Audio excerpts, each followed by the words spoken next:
ustedes deben haber pasado la asignatura conmigo. Como ustedes pueden ver, es una asignatura con mucho contenido, ¿no es cierto? Y eso pues hace que los temas se tengan que cubrir de la manera más ágil, de la manera más rápida. Entonces, yo siempre he llevado la asignatura en esta aula virtual. Y esta aula virtual tiene para todos los elementos de la materia, tiene 3 partes, ¿no? Todo lo que son recursos, lo que son información complementaria y finalmente las actividades. Preparar una sola presentación para poder abordar con ustedes los temas me parece que no hacía mucho sentido y no vamos a llegar a mucho, ¿no? Entonces lo que yo hice más bien es recopilar, ese va a ser mi enfoque, me parece que es el más interesante, recopilar los reactivos que se propusieron para la asignatura, ¿no? Todos los reactivos. Y conforme a lo que van abordando estos reactivos, a las preguntas que se van presentando, revisamos los contenidos, que me parece que es lo más útil en este momento, ¿sí? La materia realmente no reviste mayor dificultad, así que creo que con ustedes revisamos y no vamos a tener mayor problema. Si en alguno de los reactivos ustedes tienen un inconveniente, pues paramos y lo explicamos con mayor detalle, ¿no? Entonces voy a empezar con los reactivos en cualquier orden, ¿no? Entonces lo que vamos a ver aquí es la pregunta y en función de eso vamos abordando los conceptos. Entonces en este primer concepto, miren, nos pregunta, ¿sí se ve de atrás? ¿Se puede leer? ¿No?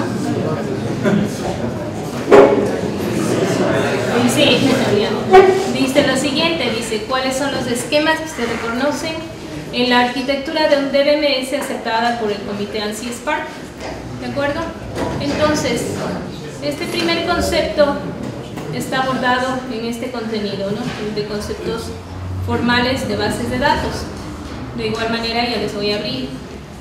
Yo creo que en ninguno de los reactivos les van a preguntar por el concepto formal de base de datos. Pero un concepto formal de base de datos, más que aprenderlo, ¿sí? Lo que ustedes tienen que ver es con qué se relaciona, ¿de acuerdo? Un concepto formal de base de datos siempre habla de un conjunto de datos homogéneos y estructurados. O sea, esos son los 2 elementos que tienen que reconocerlo en cualquiera, ¿no? Estructurados porque obedecen precisamente a la estructura. Recuerden que esta materia cubre lo que son bases de datos relacionales, exclusivamente. Entonces, desde ese punto, pues el modelo sobre el que se sustentan siempre define una estructura, ¿no? Cualquiera que sean los conceptos, siempre van a entender ustedes esto: consistentes, persistentes, homogéneos, ¿sí? Definidos en estructuras específicas, ¿de acuerdo? Entonces, conforme a esto, vamos a ver esto adicionalmente, que siempre les preguntan, ¿no? ¿Cuáles son los elementos de una base de datos? Pues estos son datos, hardware, el software, que es el DBMS o el software de gestión de bases de datos, y los usuarios. Dentro de los usuarios siempre tienen estas 3 definiciones: lo que es un programador de aplicaciones, los usuarios finales y finalmente los administradores de bases de datos. ¿Qué trabajo se les encarga a cada uno de estos perfiles? Suele ser un poco tenue la división, ¿no? Pero los programadores de aplicaciones son aquellos que utilizan las bases de datos precisamente para construir con ese backend, con ese soporte de atrás de datos, las aplicaciones. Los usuarios son quienes utilizan las bases de datos a través de interfaces de aplicación. Pueden ser de usuarios expertos, de usuarios finales. Usted frente a un cajero es un usuario, ¿sí?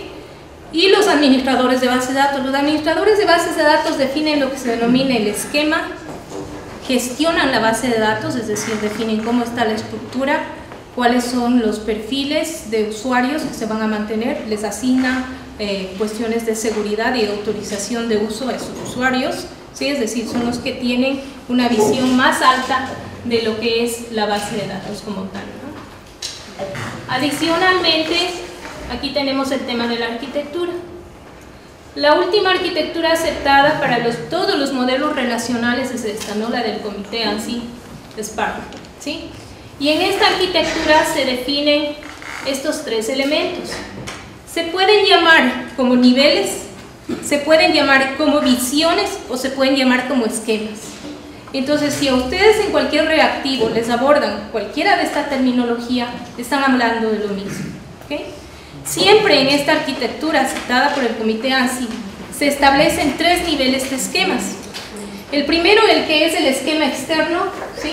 Que es el esquema que tiene el usuario que mira la base de datos, ¿no? Este usuario puede ser incluso un programador. ¿Qué es lo que ve? Ve una visión corta en función de los requerimientos que en ese momento tiene.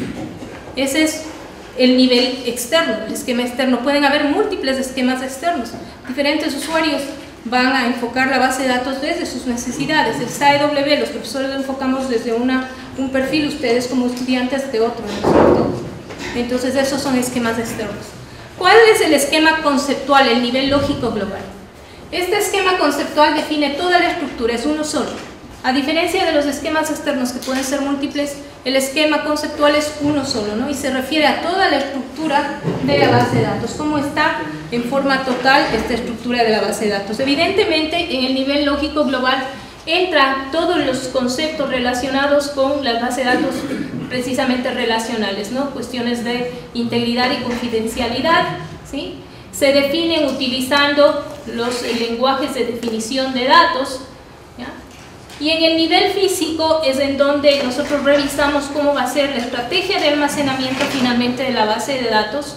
Una sola visión, es transparente para el usuario como está definido a nivel físico la base de datos. Entonces aquí tenemos estos 3 esquemas, ¿ya? Volvamos a esta pregunta. Decía, ¿cuáles son los esquemas que se reconocen en la arquitectura aceptada? Primero, que esta es la última arquitectura aceptada para bases de datos relacionales, ¿ok? Y aquí estamos con las opciones de respuesta. Evidentemente se va a marcar semi como la respuesta correcta. ¿Sí? ¿Estamos de acuerdo? ¿Sí? Si leemos el reactivo, entonces un esquema virtual, un esquema conceptual, esquema de almacenamiento no corresponde, virtual no nos dice nada. Un esquema externo, un esquema conceptual y un esquema físico no es verdad porque pueden haber múltiples esquemas externos. Varios esquemas externos, un esquema conceptual y uno físico. ¿Ya? Y lo último, varios esquemas externos, varios esquemas conceptuales, ¿será verdad? No, ¿verdad? Entonces esta es pues la pregunta que cierra este reactivo. ¿Ok? Vamos un poquito más allá por si acaso sea una propuesta para otro tema. ¿Qué persiguen los esquemas? Los esquemas persiguen independencia, ¿no? Aquí se ven los esquemas desde un punto de vista ya de aplicación o de acceso a las bases. El nivel físico ya se preocupa de lo que es el almacenamiento. Aquí ustedes tienen el software de BMS. Aquí tienen el nivel lógico global, ¿no? El que define un solo esquema conceptual, y aquí varios esquemas al nivel del usuario. ¿De acuerdo? De aquí yo no creo que sea importante más que esta última parte, que también fue parte de un reactivo en donde se decía cuáles son las tareas concretas de cada uno de los usuarios, ¿no? El administrador de base de datos, diseño de los esquemas lógico y físico, define seguridades y las gestiona, mantenimiento de respaldos y recuperaciones y tareas de gestión sobre la base de datos. ¿De acuerdo? Vamos al siguiente reactivo.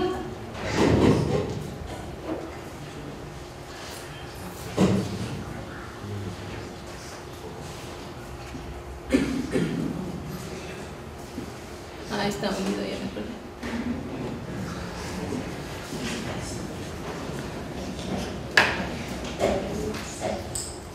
Pasemos entonces al modelo entidad-relación. En el modelo entidad-relación, que es el segundo capítulo, nos habla de esto, ¿no? La clave primaria de una relación y a qué se refiere. En el modelo entidad-relación, que es el siguiente capítulo, vamos a revisar aquí. Revisemos en grandes rasgos de este modelo. Primero que nada, acuérdense que el modelo entidad-relación es un modelo conceptual, ¿ya? Es un modelo conceptual de alto nivel. Ahora, en alguna bibliografía y con cierta distancia, digamos, de la bibliografía que mantienen los españoles con la bibliografía que mantiene Corp, por ejemplo, ahí se aborda el tema del modelo conceptual y dice, el modelo conceptual es el modelo entidad-relación, pero al modelo relacional también lo pone como modelo conceptual, ¿sí? Entonces, tanto el modelo entidad-relación como el modelo relacional están en el espacio de lo conceptual, ¿de acuerdo? Este modelo entidad-relación permite un primer acercamiento a lo que es el modelamiento de datos de un universo de desarrollo, porque evidentemente de acuerdo qué es lo que vayamos a modelar. Esto va a diferir. Siempre tenemos esta entrada, ¿no? Los requisitos que nos permiten abordar un diseño conceptual, y aquí tenemos el modelo entidad-relación. Recuerden que el modelo entidad-relación se basa en estos 4 elementos fundamentales, ¿no? Lo que es el reconocimiento de las entidades, sus atributos, el dominio y las relaciones. ¿Sí? La representación es la siguiente: entidades, cualquier objeto con existencia y de importancia para el universo de desarrollo. No importa si esa existencia es tangible, lo único que importa es si lo puedo documentar. ¿Cómo documento una entidad? Con atributos, ¿no? Si lo puedo describir, si es describible, entonces es una entidad. Una entidad tiene sentido, es pertinente de acuerdo al contexto del universo de desarrollo que nosotros estemos modelando. Fuera de ese contexto puede ser que esa entidad no tenga sentido. Hay entidades tanto físicas como abstractas o conceptuales, ahí se mencionan algunas. Los atributos como las características propias de las entidades, y aquí se reconocen varios tipos de atributos, ¿no es cierto? Igual que varios tipos de entidades. Entre los tipos de atributos, estos puede ser que sea pregunta de algún reactivo: atributos simples, almacenados, monovalorados y opcionales. Los atributos simples, aquellos que no pueden ser descompuestos precisamente, ¿sí? Aquí hay un atributo simple, ¿no? Género, por ejemplo. ¿Ya? El atributo compuesto, sin embargo, puede ser representado con varios otros atributos, y dependerá de cuál es la profundidad o la importancia de cada uno de esos atributos para que usted decida descomponerlo en los atributos finales. ¿De acuerdo? Los atributos almacenados o derivados, aquellos que pueden ser calculados. Por ejemplo, la edad respecto de la fecha de almacenamiento. Si defino como almacenamiento la fecha, ya no tengo que colocar la edad, ¿no es cierto? Los atributos almacenados o derivados pues entran en conflicto luego en el modelo relacional con lo que es la normalización. En los atributos almacenados simples, los monovalorados, los que tienen un solo valor, y los multivalorados, los que pueden tener múltiples ocurrencias. De igual manera, estos atributos multivalorados luego tienen que ser pues, trabajados para lograr el modelo relacional normalizado, ¿no? Los atributos nulos. Los atributos nulos, la ausencia de valor representada por nulo. Esa es una de las características que indica que tenemos un modelo relacional, ¿no? La presencia del valor nulo. ¿Sí? Null, recuerden, no es blanco, no es cero, es nulo, es ausencia de valor o valor que no corresponde, ¿no es cierto? Eso es el atributo nulo.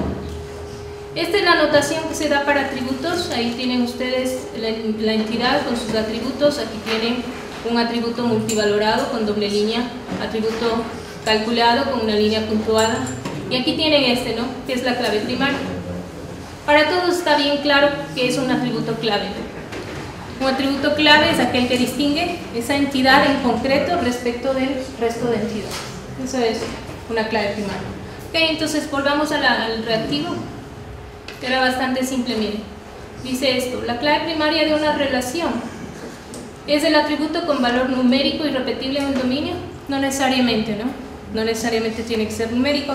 El atributo más representativo de la entidad, esto es ambiguo. Representativo no significa nada. La clave candidata mínima elegida por el diseñador, o el primer atributo en la descripción del esquema.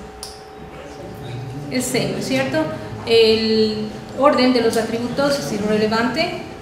El que sea clave candidata ya le posibilita ser elegida como clave primaria. Ustedes tienen una entidad en donde ustedes son los estudiantes, ¿no es cierto? Ustedes tienen la cédula de identidad y su número de único aquí en la escuela. ¿De acuerdo? Esas dos son claves candidatas, porque son únicas para identificar a su entidad, a ustedes como estudiantes. Si de entre esas dos yo elijo la cédula, estoy eligiendo la clave primaria de entre las claves candidatas. ¿Bien? Si me tienen que preguntar o interrumpirme, por favor lo hacen, ¿no? Una clave puede ser compuesta, evidentemente, ¿no? Lo que se pretende es llegar a una definición luego en el modelo relacional en donde las claves sean lo mínimo posible, pero no obsta para que sean compuestas, ¿sí? Una clave compuesta, una clave que tiene más de un campo formando la clave. Entonces los atributos clave lo mismo. Las relaciones que vienen representadas con la forma en cómo unas instancias de una entidad A se relacionan con instancias de la entidad B. En el relacionamiento da lugar a este tipo de representación, ¿no es cierto? Y ahí tenemos las relaciones que nos interesan, que son las binarias. Podemos tener también un tipo de relaciones recursivas, como en este caso, una tabla de empleados, en donde el empleado dice quién es su jefe, ¿no es cierto? Es un ejemplo básico de recursividad.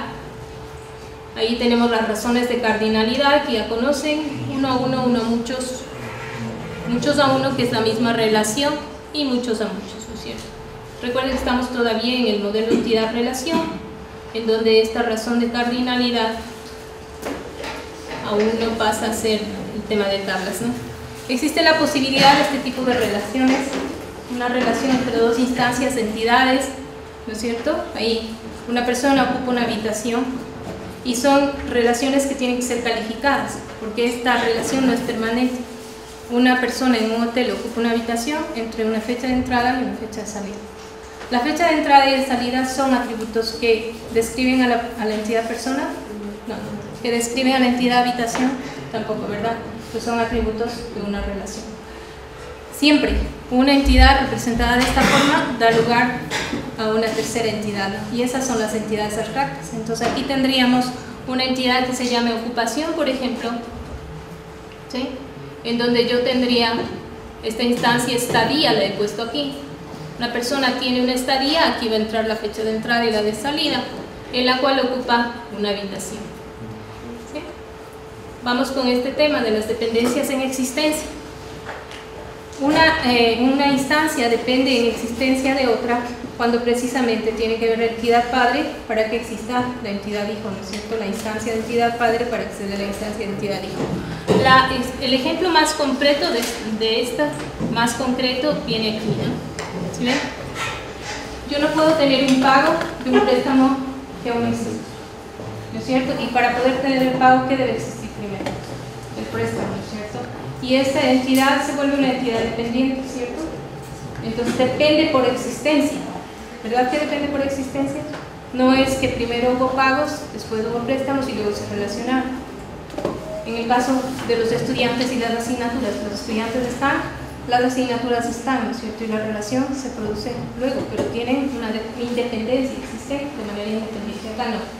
Este tipo de entidades débiles, dependientes por existencia, tienen esa condición. Tiene que existir la instancia padre para que exista la instancia de los hijos, ¿no? Y dan lugar a un relacionamiento especial cuando paso al modelo relacional. En las entidades débiles ocurre, lo que más ocurre en las entidades débiles es esto de acá, ¿no?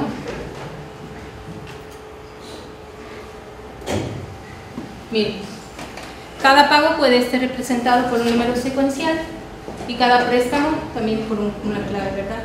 Pero los pagos van a ser 1, 2, 3, como se ve ahí, del préstamo 100, pago 1, pago 2, pago 3, del préstamo 101 también el primer pago, segundo pago, tercer pago. Lo que ocurre para poder mantener la integridad de las entidades, ¿no es cierto?, dependientes, es que la clave primaria de la entidad padre o fuerte pasa a ser parte de la entidad débil, ¿no es cierto?, pasa a ser parte de la clave primaria de la entidad débil. ¿Sí? Esto es lo que ocurre, recuerden siempre, entre las instancias fuertes y débiles en una dependencia por existencia. En una dependencia por existencia, siempre en el lado débil, la clave primaria de la entidad padre salta, ¿no es cierto?, pasa, ¿de acuerdo? Y pasa a formar parte de la entidad. ¿Qué hace esto? Hace una clave compuesta para la entidad débil. ¿Ya? La clave compuesta sería préstamo 100, pago 1, préstamo 100, pago 2, y ahí ya no voy a tener repetidos. ¿Okay? No. Luego tenemos en el modelo entidad-relación extendido, tenemos varios tipos de representaciones, ¿no? La representación de relaciones exclusivas, es decir, que una instancia de una entidad de empleado participa en una relación con la instancia producto solamente a través de instala o de diseño. Esto se representa exclusividad en la relación, ¿okay? En las instancias, no en las entidades, sino en la relación. Luego tengo la generalización y especialización. La generalización y especialización son dos formas opuestas, ¿no es cierto? Cuando yo generalizo, busco lo común. Cuando yo especializo, busco lo particular. ¿De acuerdo? Entonces, ir de una generalización a una especialización es algo como es. Establezco yo entidades de supertipo y entidades subtipo. ¿Ya? Las entidades de supertipo son aquellas que abarcan precisamente a las entidades subtipo. Se representan con esa notación de ahí. Ustedes ven distinto tipo de bibliografía ahí representada, ¿sí? La que nosotros usamos es simplemente la del triángulo invertido, ¿no? Core utiliza esta de acá, is a, ¿ya? Allá tenemos de Platini que utiliza en español, que utiliza la otra forma de representación gráfica. Y este es un ejemplo, ¿no?, de una especialización en donde tenemos un supertipo que es cuenta y subtipos que son cuenta de ahorros y cuenta corrientes. ¿Cuándo hace sentido hacer supertipos y subtipos? Cuando yo puedo establecer atributos específicos para cada una de mis especializaciones. Siempre les he hecho esto a los estudiantes, ¿no? A veces pongo un ejemplo de una especialización supertipo y subtipo. Me ponen arriba colores y abajo me ponen azul, rojo. ¿No es cierto? Primero que debo tener en mente que lo que estoy representando es una entidad. Una entidad, ¿cómo la puedo representar? Solamente cuando la puedo concebir a través de atributos. Entonces, bueno, puede ser, ¿no? Colores, imaginemos allí que voy a poner. Pero resulta que las instancias de colores son rojo. ¿Sí? ¿De acuerdo?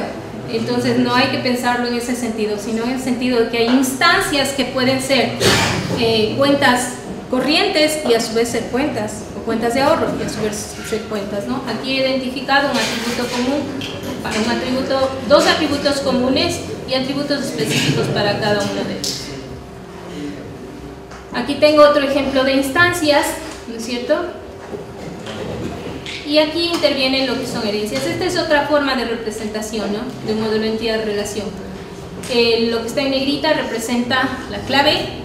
Estas son las entidades. Aquí estoy estableciendo una especialización y estoy estableciendo distintos atributos para cada uno de los subtipos. Un subtipo también puede participar en una relación por separado, como se ve por aquí. ¿Sí? Los supertipos que participan en una relación involucra que cualquier subtipo a su vez participa en esta relación, ¿verdad? Lo que tenemos que tener presente es que si este es un camión, es el mismo vehículo, no es otro. Lo que hago aquí es describir lo general como vehículo, y puesto que es un camión, agrego esto, pero es de la misma instancia, no es una distinta. ¿De acuerdo? Ya. En especialización, lo que yo hago es definir cierto tipo de discriminante o criterio para poder especializar, ¿no?, para poder decidir, como en este caso, a qué subtipo voy a asignar esa especialización. ¿Ya? En la generalización ocurre lo contrario. Yo paso de verificar los atributos comunes, si ven allí, los que están marcados en amarillo, ¿sí?, los que están marcados en amarillo, y pasan a hacer una generalización. Miren, ahí estoy verificando qué es lo común, ¿ya? Y paso. ¿Qué hacía en lo anterior que vimos, que era especialización? Yo veo desde lo general a lo específico. Aquí veo de lo específico y trato de llegar a lo general. Estos son dos procesos inversos que van a representar prácticamente lo mismo. Este es el resumen: generalización, énfasis en las similitudes.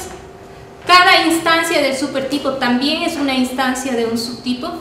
En especialización, énfasis en las diferencias.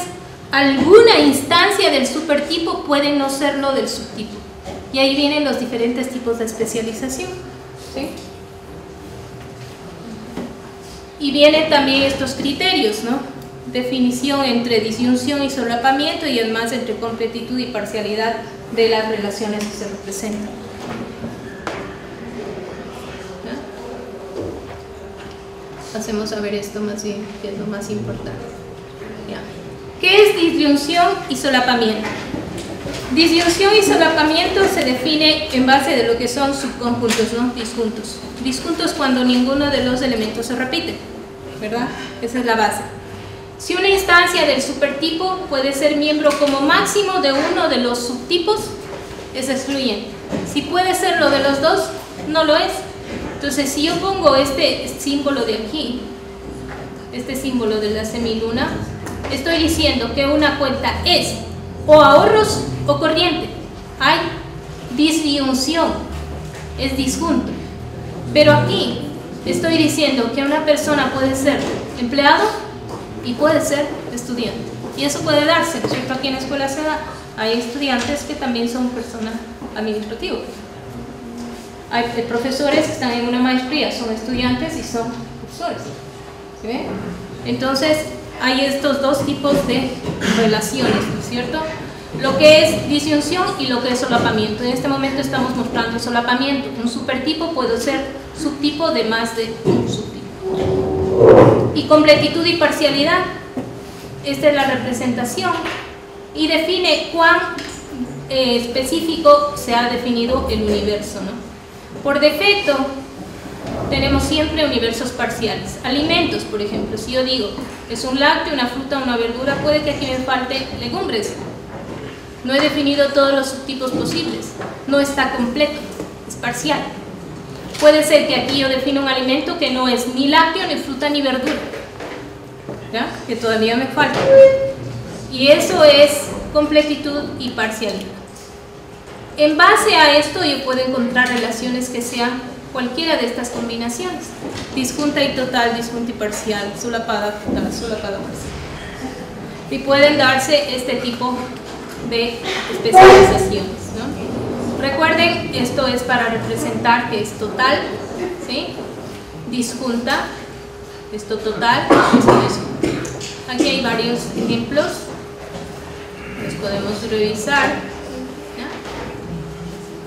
Ahí vienen las reglas de inserción y eliminación que ustedes pues lo van a manejar bastante bien desde lo lógico, ¿no es cierto? Si yo elimino una instancia de un subtipo y ese subtipo, por ejemplo, en la especialización es disjunta y total, si yo elimino una instancia del subtipo, ¿significará que debo eliminar la del supertipo?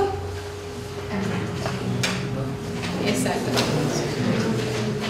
Perfecto, entonces es eso. Este es un ejemplo de algo que se llama una retícula. Una retícula da lugar a las herencias y las herencias pueden ser múltiples. Entonces ahí como un árbol de grafos se puede revisar básicamente, ¿no es cierto? Por ejemplo, si yo digo cuáles son los atributos que definen a docente. Entonces docente va a heredar, tiene centro, va a heredar dedicación, jornada, salario, nombre, DNI, dirección, sexo, ¿no es cierto? Desde sus antecesores, ¿verdad? Hay conflicto cuando se dan relaciones en retícula, como en este caso. Becario, ¿de dónde hereda? ¿Hereda de aquí o hereda de acá? ¿verdad? Entonces esas son decisiones que se tienen que definir a posterior, ¿no? Cuando ya define el modelo relacional. Si para becario es más importante ser un tipo de estudiante, o voy a heredar los dos atributos, lo único que pasaría es que jornada-carrera, jornada básicamente tendría que ser renombrado, ¿no? Jornada empleada estudiante, jornada como empleado. ¿Sí? Entonces es bastante simple establecer aquí cuáles serían los atributos de acuerdo a un mecanismo de ir heredando de sus antecesores. Había un reactivo también así en gráfica que estaba muy grande, por eso se eliminó. ¿Bien? Aquí es lo que les he comentado. ¿Qué más es importante aquí? Algo que no podemos pasar por alto. El tema de la agregación. El tema de la agregación nos permite combinar varios tipos de entidad para generalmente resolver lo que van a ser relaciones ternarias. Recuerden que en el modelo relacional y en el modelo entidad-relación privilegiamos lo que son las relaciones binarias, ¿cierto? Entonces, este tipo de relaciones agregadas aparecen en estos ejemplos. Miren. Cuando yo tengo relaciones con varios atributos, ¿no es cierto? que derivan en algo como esto. No puedo tener esta relación ternaria, ¿cierto? ¿Sí ven? Una relación que hace, conecta dos entidades, ¿no es cierto? No conecta tres. Y tampoco me da una correcta información. ¿Puedo relacionar dos relaciones?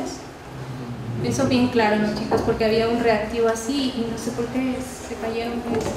Se veían dos acá. Perfecto. Esta es una relación, una entidad compuesta o agregada. En estas entidades compuestas o agregadas surgen lo que son las entidades abstractas. Entonces yo voy a tener una entidad que se llama entrevista, que me va a conectar una instancia de la entidad de empresa, una instancia de la entidad solicitante o estudiante, ¿no es cierto? Lo voy a poner ahí en una entidad que se llame entrevista, y de entrevista lo voy a hacer que participe en la relación, resulta en una oferta de empleo. Entonces las entidades compuestas o agregadas son aquellas que precisamente resuelven este problema, ¿no? Vamos a ver la siguiente. Ya vimos este, ¿no? Vamos a ver en la siguiente.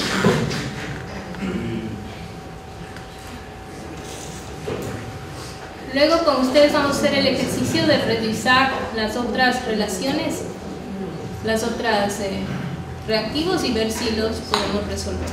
Vamos al siguiente. Y para el siguiente vimos el modelo relacional. Este reactivo me dice lo siguiente: dado un esquema relacional RTL, en donde se tiene T, que es el conjunto de atributos representado por los atributos A, B, C, D, G, H, y L, que es el conjunto de dependencias funcionales representadas por este conjunto de dependencias. Y me dice, de estas dependencias que han sido deducidas de L, señale cuáles son o no son correctas. ¿Okay? Entremos a ver entonces el tema de dependencias funcionales. No me voy a saltar, voy a ver primero un modelo relacional para que se acuerden un poquito, ¿no? Y este es un resumen micro de lo que es el modelo entidad-relación al modelo relacional. Cuando yo hablo de un modelo entidad-relación y me paso al modelo relacional, surgen algunos términos importantes, ¿no? La relación, el modelo relacional, ya tiene el concepto de una tabla, ¿sí? Una relación, el modelo relacional es una tabla. ¿Okay? Las tuplas corresponden a las filas de las tablas, las columnas o los campos corresponden o sustituyen a lo que eran los atributos, ¿ya?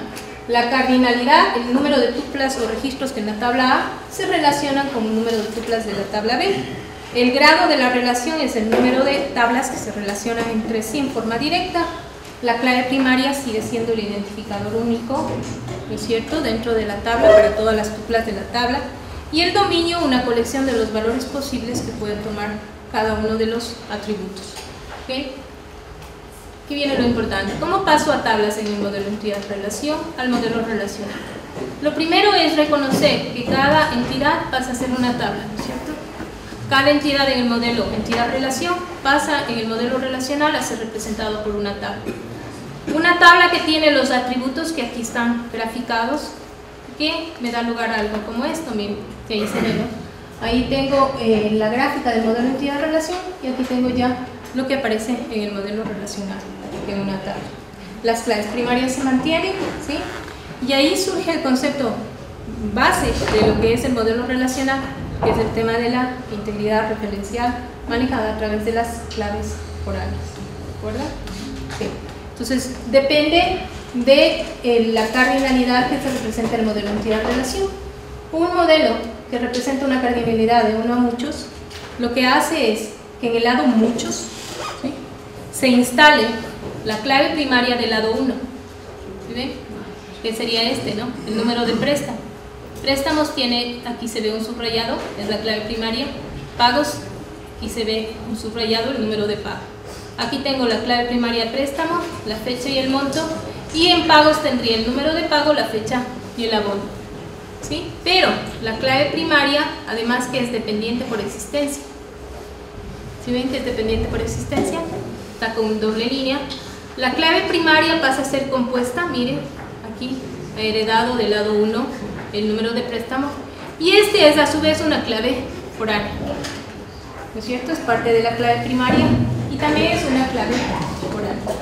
¿Qué hacen las claves foráneas? Nos permiten conectar los elementos de una tabla con generalmente las tablas padre, ¿no es cierto? Entonces, en la relación 1 a muchos,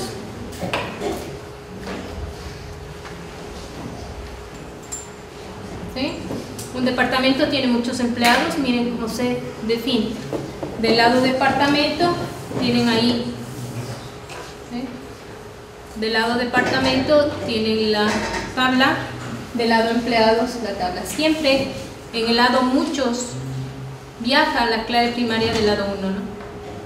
¿Sí? Este I de depart tiene que bajar hacia acá porque la relación es 1 a muchos, ¿ya? Y eso me permite que este sea clave primaria, ¿sí? Y que también sea clave foránea, ¿no es cierto? Clave foránea. Como esta no es una relación de dependencia por existencia, es la diferencia con la anterior, si se fijaron. Miren, les hago acuerdo. Esta no es una relación de dependencia por existencia, por eso la clave primaria solo pasa a este lado, del lado muchos, y es clave foránea, ¿no? En el anterior pasaba al lado muchos y pasaba como parte de la clave primaria. ¿Sí se ve? ¿Ya? A la vez que es clave foránea, ¿ya? Es parte de la clave primaria. ¿Ya? En las relaciones 1 a muchos, entonces hay que distinguir eso, si hay dependencia por existencia o no. ¿Okay? Aquí nos explica si hay dependencia por existencia o no. Miren, aquí está cuando hay dependencia por existencia. Entonces la diferencia es cuando hay dependencia por existencia pasa también a ser parte de la clave primaria. Por ende, la clave primaria es compuesta, ¿no es cierto? Ojo con eso, ¿no? Está en un reactivo por ahí. Ya. Las relaciones recursivas. Las relaciones recursivas se dan en este sentido mismo. Tengo una entidad que dice que se relaciona consigo misma con una relación que dice reporta a un empleado, ¿sí? Se reporta a un único jefe, ¿no? Un jefe tiene muchos subordinados, entonces tiene una tabla como esta. ¿Ya? Entonces, el rol para la clave primaria del lado 1 es que el empleado es el jefe. ¿Sí ven? Entonces, la clave primaria de esta tabla, que es el código, permanece aquí, código, la cédula, apellido, el nombre, el género. Y se agrega en la misma tabla el rol del lado 1. El rol del lado 1 del campo code, ¿qué es? Ser el jefe, ¿cierto? No le puedo poner nuevamente code. No puedo, los atributos en cada tabla tienen nombres únicos. Por tanto, lo que elijo como nombre es el rol que representa la clave primaria en el lado 1. En el lado 1 de una relación recursiva, él es el jefe. Por eso he puesto jefe en la tabla. ¿Okay? Esto ocurre en las relaciones recursivas. En las relaciones muchos a muchos, ¿qué es lo que ocurre? Esto también es importante que lo recuerden. En relaciones de cardinalidad muchos a muchos, un profesor dicta muchas asignaturas, una asignatura es dictada por muchos profesores. ¿Ya? Y además tengo un calificador de esa relación que es el semestre. Entonces, cuando resuelvo el modelo relacional, cuando paso al modelo relacional, establezco las tablas, profesor, asignatura, ¿cierto? Y siempre esta relación va a dar lugar a una relación abstracta, a una nueva tabla.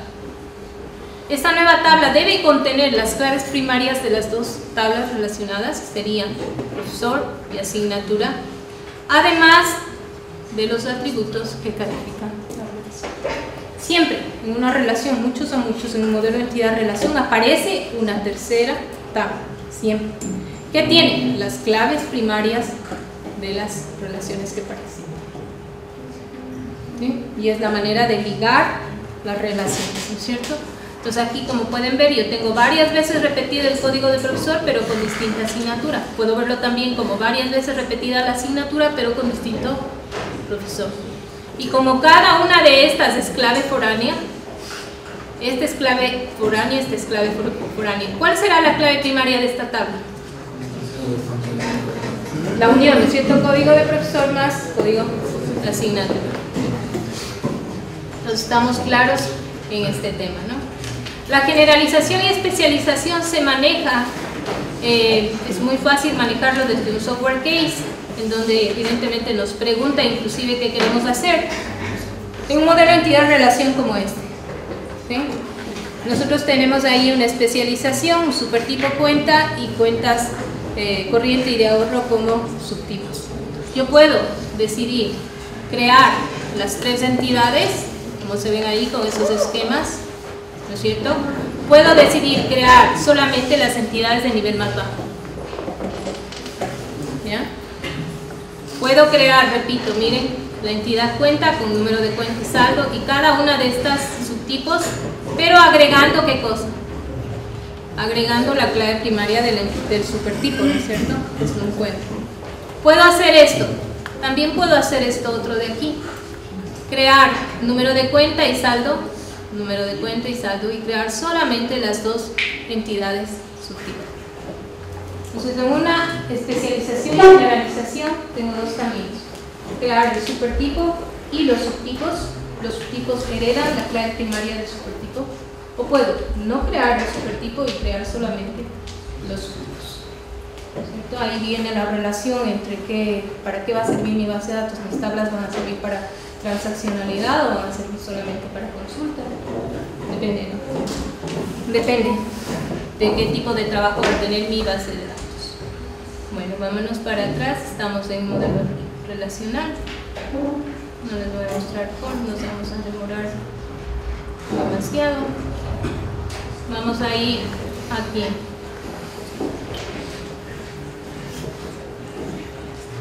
A las dependencias funcionales y los axiomas de Armstrong. Nos vamos a demorar mucho si revisamos todo el tema de las dependencias funcionales. Pero con ustedes quisiera que se acuerden solamente de esta partecita. Una dependencia funcional es esto, ¿no? Una dependencia funcional se representa de esa manera. Y lo que hace es presentar una función matemática, y igual a x, ¿no es cierto? En donde la respuesta, el valor y se obtiene en función del valor de x. Entonces eso sería x implica a y, o y es dependiente funcionalmente de x. ¿De acuerdo? Ya. En el tema de las dependencias funcionales es un trámite bastante larguito, ¿no es cierto? Nosotros tenemos algo aquí, que es el cierre de un conjunto de dependencias funcionales. El cierre de un conjunto de dependencias funcionales lo que dice es, para esta base de descriptor, ¿cuáles son los descriptores, todos los descriptores a los que implica? Eso es un cierre de una dependencia funcional, ¿sí? Entonces, en una dependencia funcional, yo obtengo todas las dependencias para X, ¿no? ¿Okay? Dos cierres de conjuntos funcionales son equivalentes si tienen las mismas dependencias funcionales. Aquí surge algo que se llaman los axiomas de Armstrong, no sé si los recuerdan. Los axiomas de Armstrong, está el resumen de esto, ¿no? Los principios de aumentatividad, de transitividad, de progresividad, y los derivados son proyectividad, unión y pseudotransitividad. En función de todo esto, deberíamos responder a esta reacción que está aquí. ¿Ya? Entonces me dice, ok, he deducido estas dependencias, ¿están bien o no? Entonces, con ustedes vamos a hacer un truco para los reactivos, ¿no? Donde les pongan dependencias funcionales, como no nos hemos de acordar de todos los axiomas de Armstrong y nada por el estilo. No nos hemos de acordar. Lo que vamos a usar, no, si se acuerdan, magnífico, pero lo que vamos a usar es esto, ¿no? Vamos a usar este principio de campo, que es el principio que nos va a permitir definir si una clave es una superclave, y es este. El algoritmo que nos permite definir el cierre de un descriptor. ¿De acuerdo? ¿Se acuerdan de ese algoritmo? El algoritmo de Ullman, ¿no? Que nos permite definir el cierre de un descriptor. Entonces, ¿cómo vamos a definir el cierre de un descriptor? Simple, muy sencillo. Lo vamos a ver directo con el ejemplo. ¿Les parece? Ya. Este es el ejemplo que tenemos ahí. Voy a escribir acá, ¿no? Aquí puedo escribir y luego lo mando. Entonces, un cierre de un descriptor se calcula de esta forma, ¿no? Entonces, el cierre es sobre L. ¿Se ve? Ya. El cierre de un descriptor se representa así. L es el conjunto de dependencias funcionales. A B es el descriptor de la primera pregunta. ¿Sí? El conjunto de atributos es este. Atributos, dependencias funcionales. Toda relación se representa así, de forma matemática. Las atributos y las dependencias funcionales. Entonces, ¿qué tenemos aquí? Terminar con todo. Ya encontré que era este. Y este BH, veamos, B a D, ¿no? BH, ¿algo más? ¿No? ¿No? ¿Ya? ¿Ok? Resuelto. ¿Sí ven cuáles eran las opciones de respuesta aquí?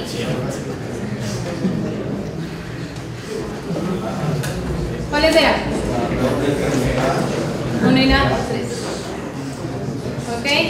Entonces, sí, muy bien que se acuerden de los axiomas de Armstrong y demás, pero como todo lo de dependencias funcionales se deriva del cierre de dependencias funcionales, entonces aplicamos el algoritmo de Ullmann y ahí obtenemos todo. Adelantémonos un poquito. En un cierre de dependencias funcionales, una superclave, ¿sí? Una superclave es aquella para la cual el cierre contiene a todos los descriptores, a todos los atributos. Bueno, pasemos hasta acá. Ya. Miren este. ¿A B sería una superclave? Sí. Ningún otro es superclave. O no terminé de hacer DG. Bueno. Pero es una superclave si es que en el cierre de dependencias están todos los descriptores. ¿Por qué qué es una clave? Una clave primero. Exacto, todo depende de la clave primaria, ¿no es cierto? Entonces la clave primaria implica a cada uno de los atributos, ¿cierto? Es una dependencia funcional con respecto a la clave primaria de cada uno de los atributos. Para que sea una superclave, es eso precisamente, que cada uno de los atributos dependen de la clave. Entonces, si el cierre de un descriptor cualquiera es la superclave, pues ya lo puedo poner como clave candidata y de ahí elegir, ¿cierto? Ahora, hay claves y claves. Si yo tengo una superclave que es ABC y me da el cierre de todos los descriptores, y tengo otra que es A y me da el cierre de todos los descriptores, ¿cuál escojo? Escojo siempre la mínima. ¿Ya? Entonces eso es lo que me permite en un modelo matemático de una relación elegir aquello, ¿no? Esto es lo que hicimos, iteración por iteración, ¿no? Aquí están los ejemplos, aquí está como evidentemente puedo comprobar dependencias funcionales. Permiso. Ese mismo principio del algoritmo de Ullmann, que yo digo que es el más sencillo de mostrar, es el que me permite también verificar si dos conjuntos de relaciones son equivalentes. Entonces yo puedo tener dos relaciones base, una relación que es una relación TL y la otra relación 1 que es una relación MN, por ejemplo, ¿no? Siempre T es el conjunto de atributos y L y N son el conjunto de dependencias. Me dice, muestre que R es equivalente a R1. ¿Cómo lo muestro, chicos? ¿Sí? Cojo el cierre de cualquier descriptor de los de aquí que esté, o sea, cualquier cierre de T, cualquier T que esté en M y hago el cierre. Los cierres tienen que ser idénticos. Si aquí hay una A y aquí hay una A, el cierre de los dos A's tiene que ser igualito. ¿Ya? Entonces el algoritmo de Ullmann me sirve para cualquiera de sus propósitos. Me sirve para definir estas equivalencias funcionales, me sirve para definir atributos de superclaves, me sirve para definir relaciones equivalentes. ¿Ok? Entonces no se tienen que acordar sino de esa partecita que ya vieron que era muy sencilla. ¿Ok? Entonces, con base a esto, con base a este tema de los recubrimientos y redundantes, no vamos a revisarlo más allá, no me paso la clase entera aquí. Veamos el tema de la normalización, ¿no? Y lo voy a ver a modo de resumen.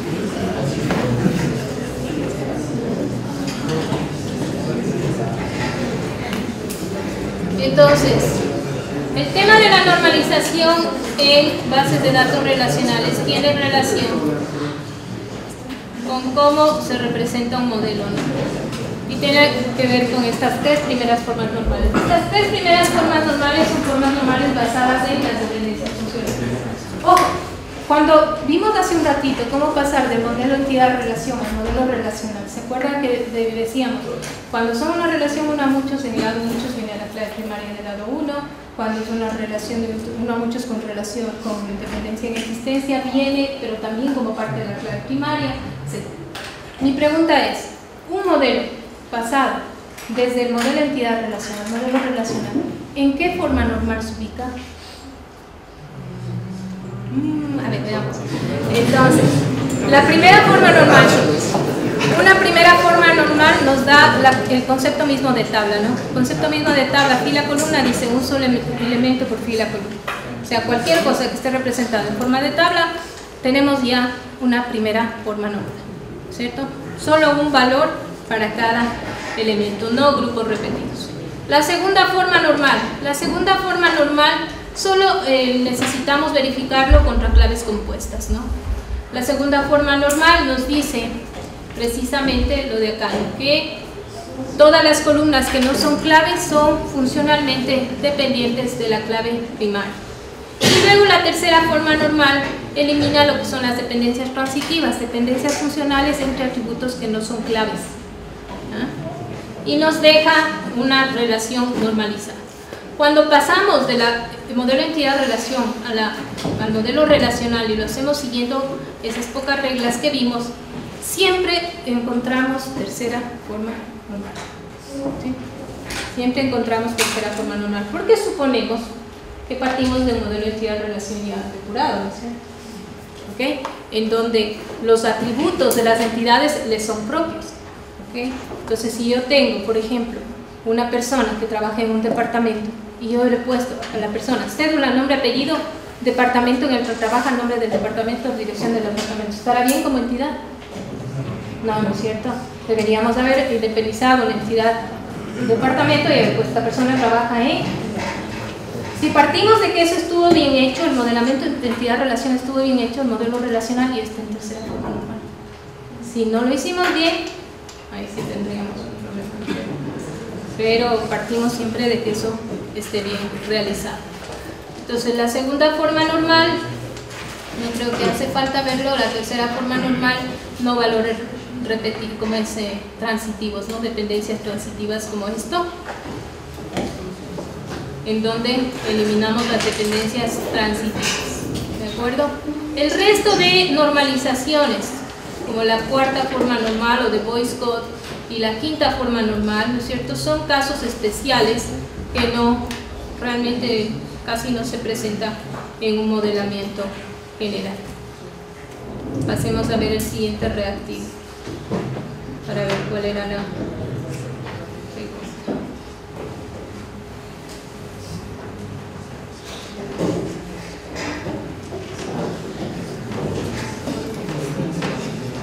Ok, álgebra relacional.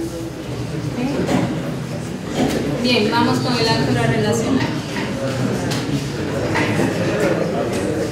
Chicos, si necesitan más aclaración me dicen, ¿no? Nos va a faltar vida para revisar eso.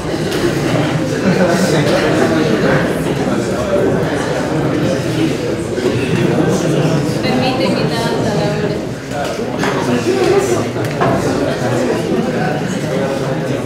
Yo me tenía tiempo de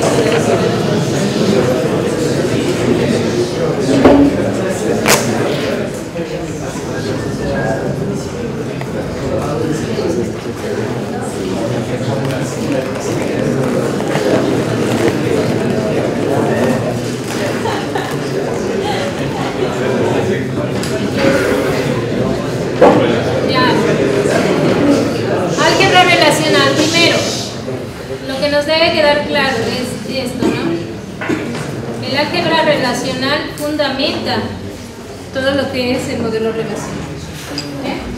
Es un lenguaje procedimental, ¿no?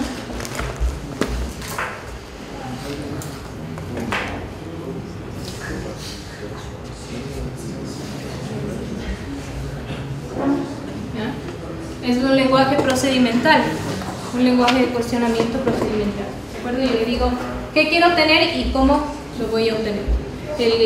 Como es el cálculo de tu plaza es no procedimental, ¿no? Y en este caso vamos a realizar solamente lo que es el álgebra relacional, un lenguaje formal, su fundamentación establecida por Coase. Miren la antigüedad que tiene para el área de informática, es tremendamente antiguo, ¿no?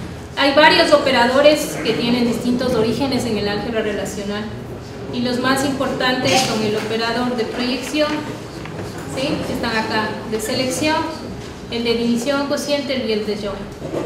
El operador de selección selecciona tu plaza.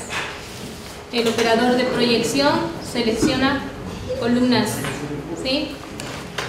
El de proyección selecciona atributos o columnas, ¿de acuerdo? Luego tengo algunos operadores específicos, como la del producto cartesiano, ¿sí? Producto cartesiano es todos los elementos de A por cada uno de los elementos de B. Para que haya un producto cartesiano natural, tiene que haber una columna en común. Es la base para lo que luego son las junturas en el modelo relacional, las junturas de las tablas, ¿ya? Entonces vamos a ver qué nos dice el reactivo. Dice, mire, teniendo estas expresiones, ¿cuál describe exactamente, cuál es la descripción de los productos de proveedores de Quito? Entonces tenemos esos dos esquemas representados ahí, proveedores y productos, ¿no? En negrita la clave foránea y en PK la subrayada. ¿Ah? Entonces en función del álgebra relacional. Acuérdense, pi es proyección, sigma es selección. Sigma selecciona filas, pi selecciona columnas. Okay. Entonces lo primero que me pide es que muestre la columna descripción de producto. Con eso, ¿cuál habría eliminado? ¿No es cierto? Habría eliminado esta, ¿verdad? Y aunque si ya defino la descripción del producto, me dice descripción del producto, eliminado A. ¿Con cuál? Me quedan A y B. Los dos dicen descripción del producto, seleccione aquellas tuplas en donde la ciudad del proveedor sea Quito y hágalo del producto cartesiano entre los proveedores y productos, lo cual está bien, ¿cierto? Ya, ¿cuál es el error aquí? La relación se llama proveedores, ¿no es cierto? No proveedor. ¿Ok? Entonces es B. ¿Creen necesario hacer una visita de a los operadores del álgebra relacional?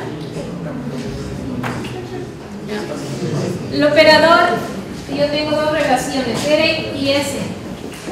Si tengo dos relaciones R y S, díganme ustedes qué representa esto en el álgebra relacional. Primero, ¿puedo hacer una operación entre dos relaciones R y S? ¿Bajo qué condición? Si necesitamos hacer.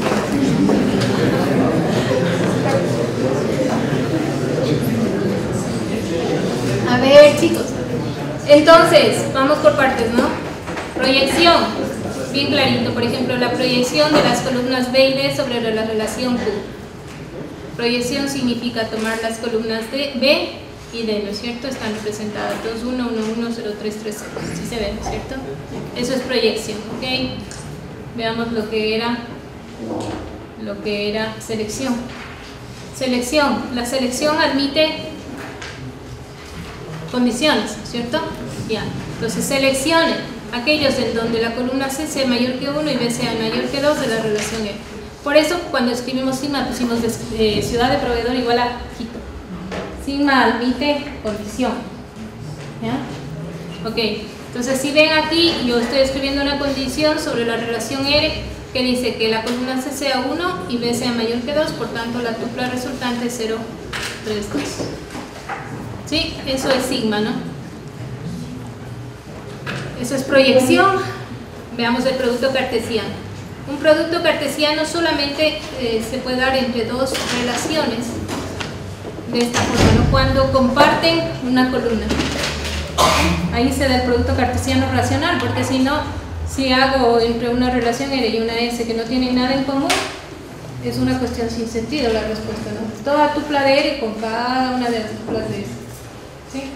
No hace sentido. ¿Cuándo hace sentido? Cuando hay un matching, ¿no? Cuando hay un emparejamiento en una columna que compartan las dos. ¿Ok? Entonces ahí, por ejemplo, compartían el código, y por eso lo renombro aquí. Estas dos relaciones comparten el campo código, por eso lo renombro para ponerlo el code, ¿no es cierto? Entonces ahí viene código, nombre edad, contra code, nombre y edad. El renombrado es intacto. Entonces dos relaciones hacen juntura en el producto cartesiano, como aquí, ¿sí? La relación R, producto cartesiano con S. R con S comparten ¿cuál columna? B, ¿no es cierto? Ya. En este caso el producto cartesiano es bastante simple porque renombra poniendo la relación por delante. Este es R de B y este es S B. ¿Ya? Entonces la tupla es toda la primera tupla de A con la de B, con la de S. La primera tupla contra cada una de las tuplas de S. ¿Se ve? Eso es producto cartesiano. ¿Cuándo hace sentido? Cuando yo tengo por qué razón comparar estas dos columnas parecidas, ¿no? Similares. ¿Ya? Aquí estamos ya con los operadores de conjuntos. La unión, todas las tuplas de R que están y las tuplas de S, sin incluir las repetidas, ¿sí? Incluyendo una sola vez. Eso es unión. ¿Cuándo puedo unir dos conjuntos de relaciones? Cuando tienen dominios similares. Solo ahí los puedo unir, ¿no es cierto? Ya. Como en cualquier unión de conjuntos. Las dos relaciones deben tener el mismo grado y los dominios de atributos deben ser compatibles. Todo el conjunto de tuplas están en R, en S y no en A. Intersección, las tuplas están en R y en S. ¿Ok? Igual, tienen que tener los mismos dominios, los mismos atributos. ¿Ya? Eso es intersección. Veamos la diferencia. La diferencia es la operación que no es conmutativa, ¿se acuerdan? ¿Ya? ¿Dónde está? Las dos relaciones, para poder hacer diferencia, las dos relaciones tienen que tener el mismo grado y los dominios tienen que ser compatibles. ¿Okay? Toda operación de conjunto, de los operadores de álgebra relacional basados en conjuntos, todos tienen que tener el mismo grado y los dominios deben ser compatibles. Ahí está la pregunta. R menos S. ¿Sí? Todas las tuplas de R. ¿Sí? ¿Puedo hacer R menos S, chicos? Perfecto. Solo puedo hacer R menos T. ¿Sí? Ok, perfecto. Entonces, R menos T, todas las tuplas de R que no están en T. ¿Dará lo mismo que T menos R? No, perfecto. En T menos R es todas las tuplas de T que no están en T. El natural join que se ve allí se da solamente cuando hay una columna, un atributo que es común, ¿no es cierto? Y viene siendo la base de la juntura, la base del join, del operador join. ¿Ya? Entonces, resuelto este de álgebra relacional, vamos adelante. Aquí hay otra pregunta respecto de esto. Dice, ¿cuál de estas opciones, atributos o combinación de atributos, es una superclave? Lo que vimos hace rato, a ver, Ana. ¿Cuál es una superclave? La respuesta dice que es A, ¿es cierto? Pero hagan el intento.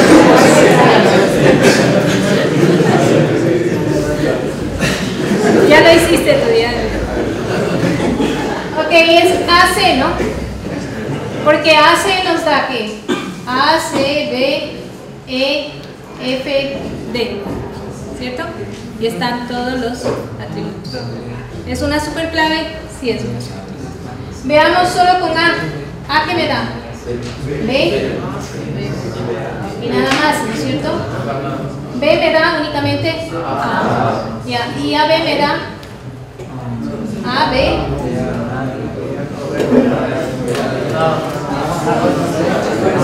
C. era nada más, ¿sí?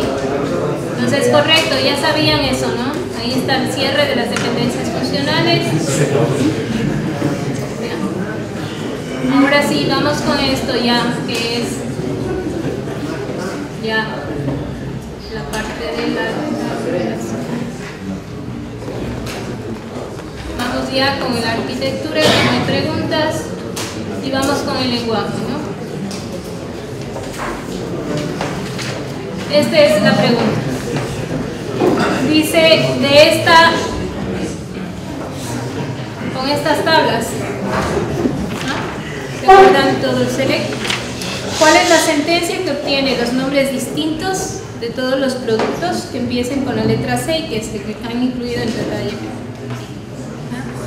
Entonces recordemos un poco el tema de cuál es la cláusula que nos permite obtener valores distintos.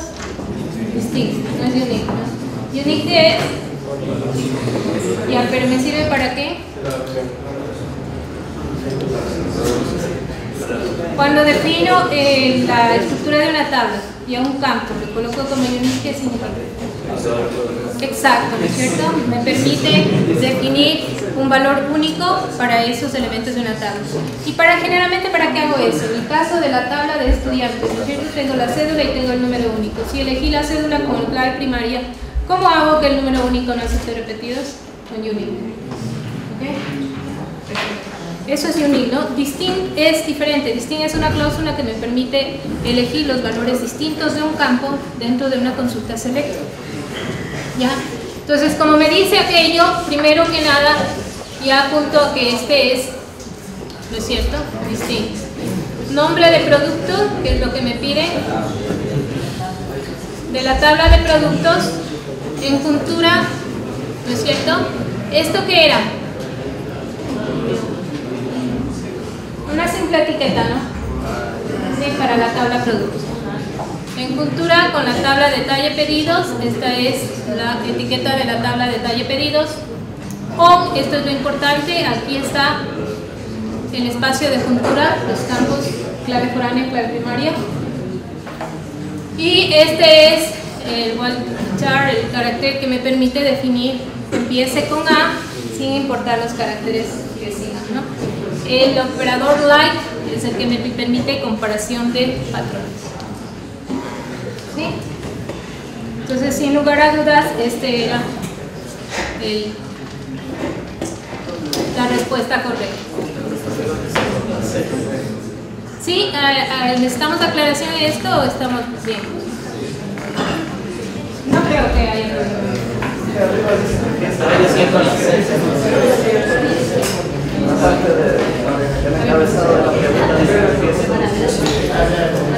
Ah, que empiece con C.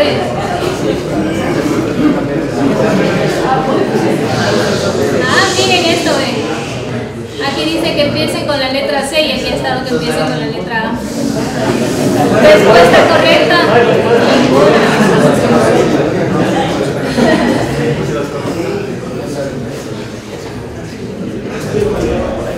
Ni con revisor atrás, amigos. Feeders. Ya. Mi primera pregunta, chicos. Llamamos a programación persistente en bases de datos, ¿no? ¿Por qué se llama programación persistente? Porque los triggers, los store procedures, las funciones de usuario, los bloques de función son programación persistente. Porque los podemos almacenar dentro de la base de datos como objetos de la base. ¿Ok? Esa es la razón, ¿no es cierto? Si yo escribo un trozo de código de transacción, de sentencias de SQL, en una interfaz, en el interfaz del DBMS, en cualquiera, no es persistente porque lo ejecuté en ese momento y se pierde. ¿Cuándo es persistente? Cuando lo almaceno, lo puedo almacenar como objeto, ¿no? Y dependiendo del DBMS, pues puedo almacenarlo como store procedure, lo puedo almacenar como función de usuario, lo puedo almacenar como trigger, como bloque de código, de varias maneras. ¿Okay? En este caso, estamos hablando de la diferencia entre lo que es un store procedure y un trigger.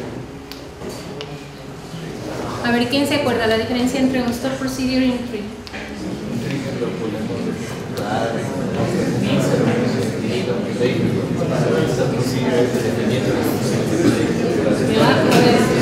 Algo algo de la diferencia que acabas de decir, pero no en forma correcta. ¿Alguien más? ¿Quién se acuerda?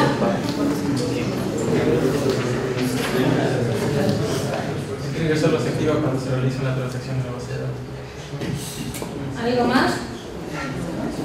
Ya. Tengo dos ideas, ¿no? La primera que dice que el trigger siempre se ejecuta ligado a y tú dices siempre se ejecuta en una transacción. La verdad es la siguiente: un trigger no se invoca, ¿sí? El trigger se define asociado a una sentencia de ML sobre la base de datos. Entonces, el trigger se asocia a una tabla y a una combinación de las funciones insert, update o delete.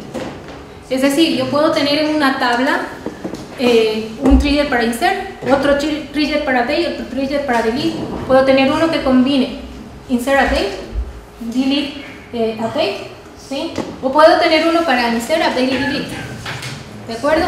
Cuando cualquiera de estas operaciones se ejecuta o se lanza en la tabla, el trigger se activa.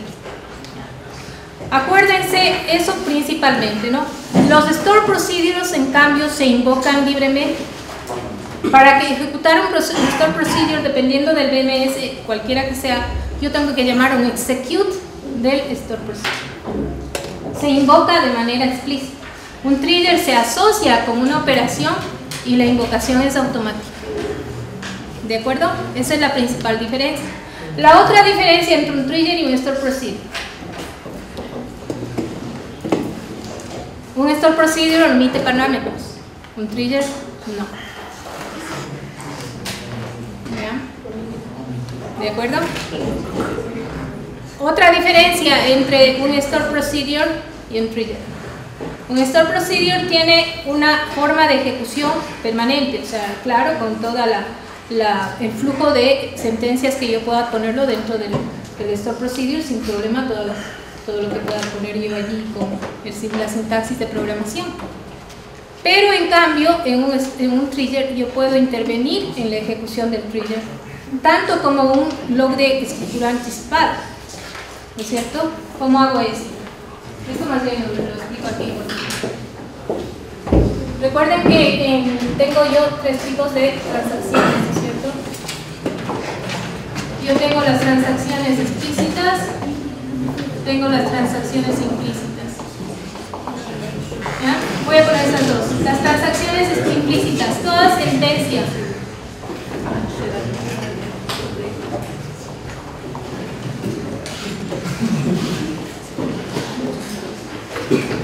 ¿ya? Toda sentencia es una transacción implícita. En forma transparente yo tengo aquí un begin y tengo aquí un commit. ¿Ya? Eso no lo vemos nosotros. Toda sentencia SQL se lanza como una transacción implícita. Esto que nosotros vimos aquí, ¿listo? ¿Sí? Interviene en el momento del trigger, dependiendo de cómo se haya definido el trigger. Los triggers pueden ser, en el caso de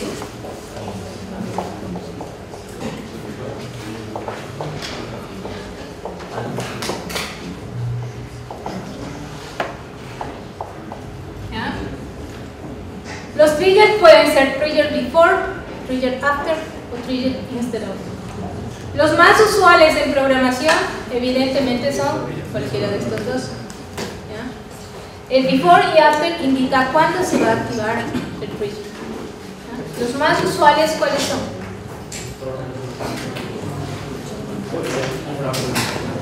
¿Ya? Los triggers se activan una vez que la sentencia se lanza. La mayoría de las veces, si usted lo escribe, se lanza la sentencia, ¿sí? Y ahí entra el trigger after. Cuando el trigger entra como una sentencia ejecutada. ¿De acuerdo? Miren, entró aquí, usted ni lo ve, aquí se activa el trigger. ¿De acuerdo? Cuando entra el trigger y se activa, allí quedan a disposición dos tablas temporales que pueden ser accedidas en el alcance del trigger. Estas dos tablas temporales, en el caso de SQL que vamos a ver, se llaman inserted y divided. ¿Ya? Si la operación es una inserción, el o los registros que se estén insertando se graban en inserted. Si la operación es un borrado, él o los registros que se estén borrando se graban en delete. Pero una operación de update es una operación de borrado e inserción. ¿Ya? En la operación de update, los registros que se vayan a actualizar, o sea, los registros con la imagen actual, se graban en delete porque los voy a borrar. Los registros con la imagen nueva del campo o los campos que se hayan cambiado, se graban en inserción. Ojo. Entonces, cuando se da una operación de update, entran estas dos tablas. Si es insert, solo inserted; si es delete, solo delete. Si es update, las dos tablas. ¿Ya? Y yo puedo utilizar las tablas, los registros, puedo hacer cualquier cantidad de operaciones dentro sin problema, porque luego tengo, cuando salgo tengo un polígono. Puedo tener incluso un deshacer, ¿no es cierto? Puedo forzar un rollback de la transacción. Esto se da en el caso de trigger, ¿no? Los trigger instead of, que es el caso del ejemplo que tenemos allí. Los trigger instead of reemplazan, es en lugar de. Entonces, el trigger instead of asociado a esta operación de update, ¿qué haría? No hace el update, hace lo que el trigger indica.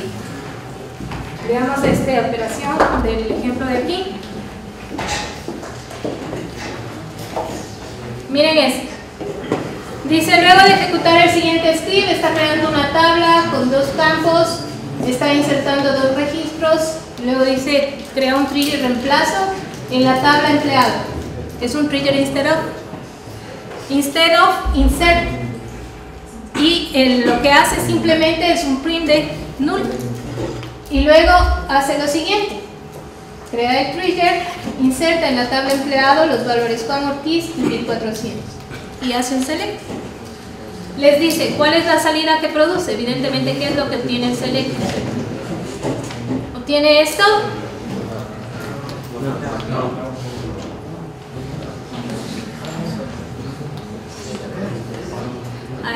Tal vez no le vemos bien arriba.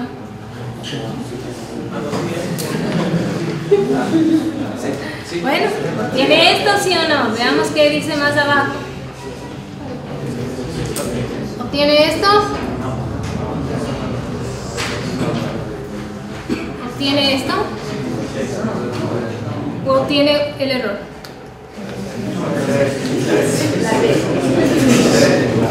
Evidentemente no es el error, no hay error. El trigger adicionalmente puede ser creado en cualquier momento. En este momento se ha creado, luego no. Creé la tabla, inserté dos registros y ahí creé el trigger. ¿Desde qué momento el trigger entra en acción? Desde ese momento, ¿no es cierto? Y es un trigger instead of. Luego del trigger, yo le hago un insert. ¿Hace sincero o no? ¿No es cierto? ¿Qué pinta ahí? ¿Verdad? Pero el select repite el null. No, el null es un mensaje que me está pintando. No lo veo porque no tengo desplegado los mensajes, ¿cierto? Entonces evidentemente no hace otra cosa que mostrar el contenido actual de la tabla. El contenido actual de la tabla sigue siendo, ¿cierto? El null que dice en una de las opciones dice null, no es el null que muestra el print null. El print null lo va a mostrar como un mensaje, pero como lo que yo estoy diciendo es que muestra el select. El select muestra lo que tiene la tabla y la tabla sigue teniendo los dos ejemplos. ¿Sí? ¿Pregunta? Les muestro de nuevo el trigger, ¿no?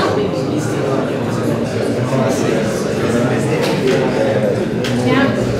Creo la tabla, inserto registros, creo el trigger existe, ¿no? El trigger es un hecho que lo creo se activa, no necesito activar. Creo el trigger, el go ya se activa, ¿no es cierto? Con el go de ahí ya se activa. Inserto el registro, el trigger ya está asociado. El insert dispara el trigger. ¿Qué hace el trigger? Me dice, en lugar de insert, que es lo que disparó, simplemente pinte null. Pero ese print null lo va a salir en la ventana de mensaje. Pero luego abajo dice, select asterisco flow empleado. ¿Cuál es la salida? La tabla. ¿Ok?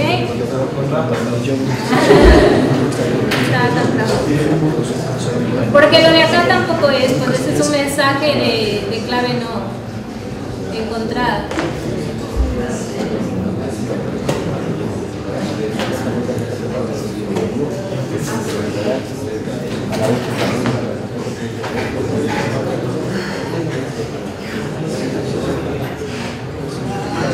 Ya acabamos, chicos, ya acabamos. Vieron que era largo.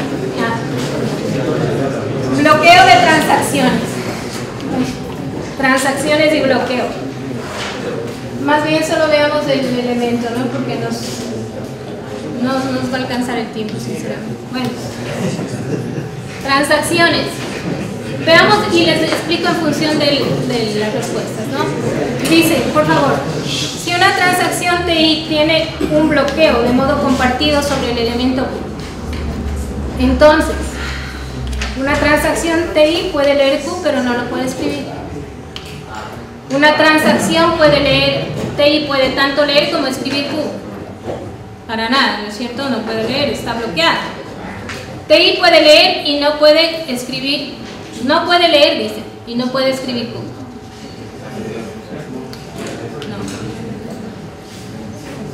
¿Cuál es? Bloqueo compartido, chicos, permite la lectura. ¿Sí? Entonces, con eso nos definimos, ¿no es cierto? El bloqueo compartido sobre una transacción permite la lectura. Solo te expresabas. Ya, esa era la primera, ¿no es cierto?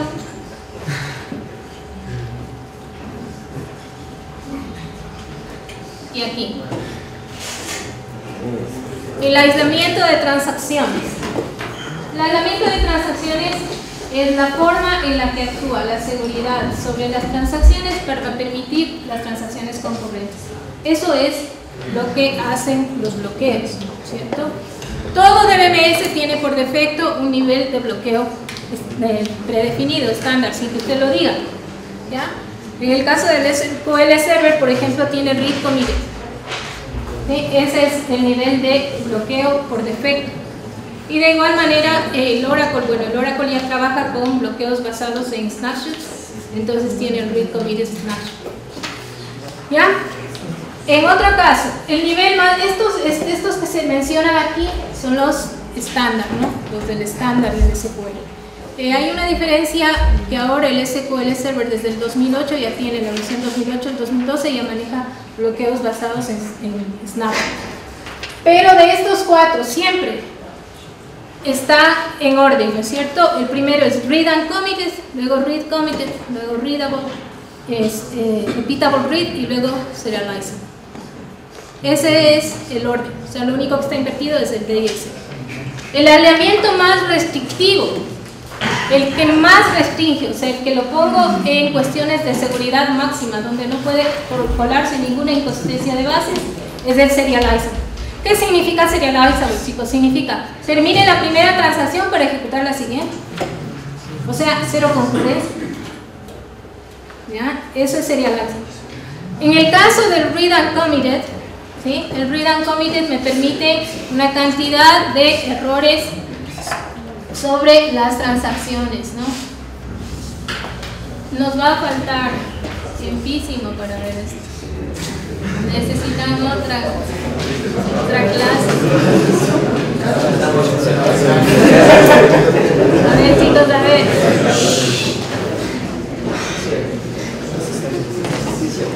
Ya les tocó entrar a mi aula y ver todo eso.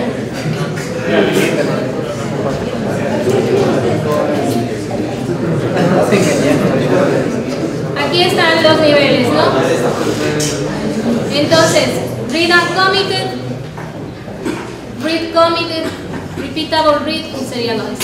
Hay estos otros dos niveles también, que también los tiene el Oracle. El read committed snapshot y el snapshot isolation. ¿Ya? Los de estándares son los cuatro primeros. O sea, como no está ligado a tecnología las preguntas, tendrían que preguntarle siempre de los cuatro primeros. ¿Ya? Listo, chicos. Ya. Ahora, ¿les interesa ver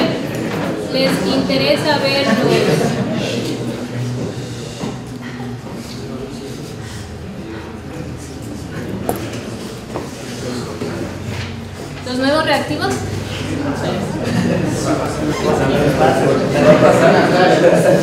A ver, solamente vamos a verlo rapidísimo, ¿no? Ya no nos queda, solamente las respuestas. Un modelo entidad-relación reconoce la tabla préstamo y la entidad pagos dependiente por existencia de préstamo con una relación no a muchos. ¿Cuál de las siguientes afirmaciones es correcta cuando se pasa al modo relacional? ¿Ya? Respuesta por mayoría.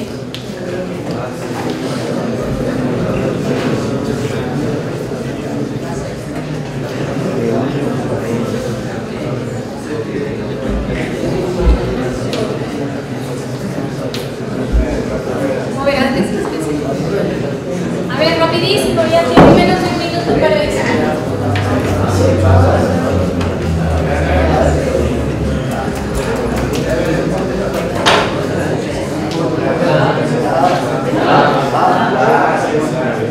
Ya, perfecto, ¿no? Esa era, ¿verdad? Acabamos de decirlo, ¿no es cierto?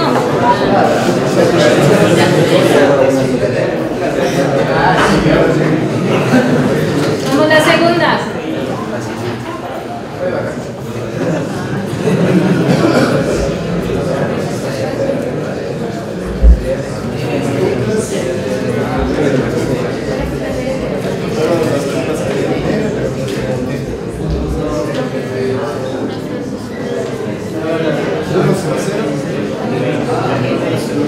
Ya, todas las de R que no están en T. 101 está descartado, 110 está, no, pero tampoco está en R, así que está mal, ¿no es cierto? 100, 110 está en R, no está en. Ahí están mal secuenciadas, quiero decir. Sí, estaba bien. A ver aquí.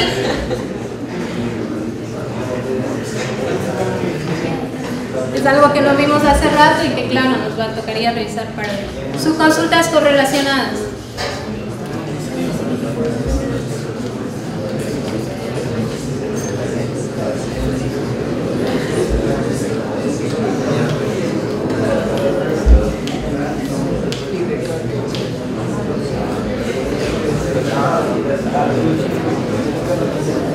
Bien, por descarte, ¿no es cierto? ¿Cuál será? Sí, ¿no es cierto? Siempre una subconsulta, cuando yo digo algo como esto, dice, ¿cuál es la sentencia que muestra el nombre de los productos con precio superior al precio promedio de productos en su categoría? O sea, de cada producto, ¿no es cierto? Su categoría. Significa una consulta correlativa. Al ser correlativa significa siempre que yo debo tener algo como esto. ¿No es cierto? Que siempre el subquery tenga un enlace con el query anterior. Siempre. De otra manera no lo puedo resolver. ¿Ok? Perfecto, esta. Vamos a la otra.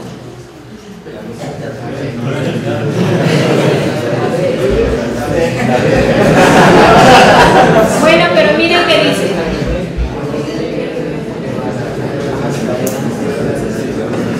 Ya, una vez, ¿no?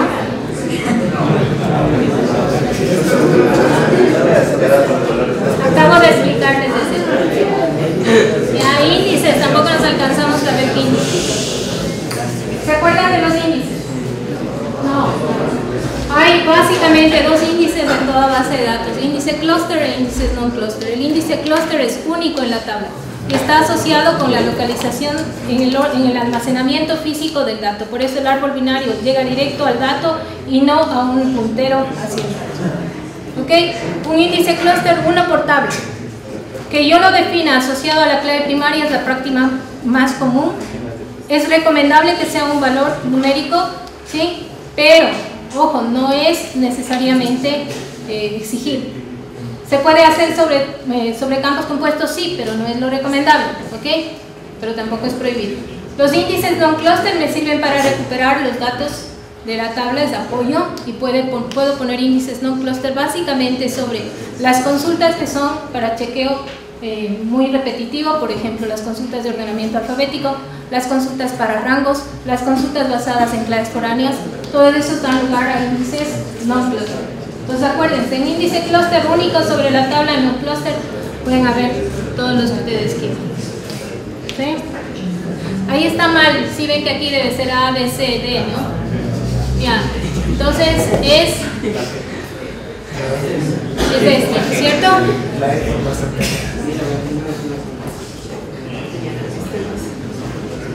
Ya, para el caso de transacciones, ¿cuál es la respuesta correcta?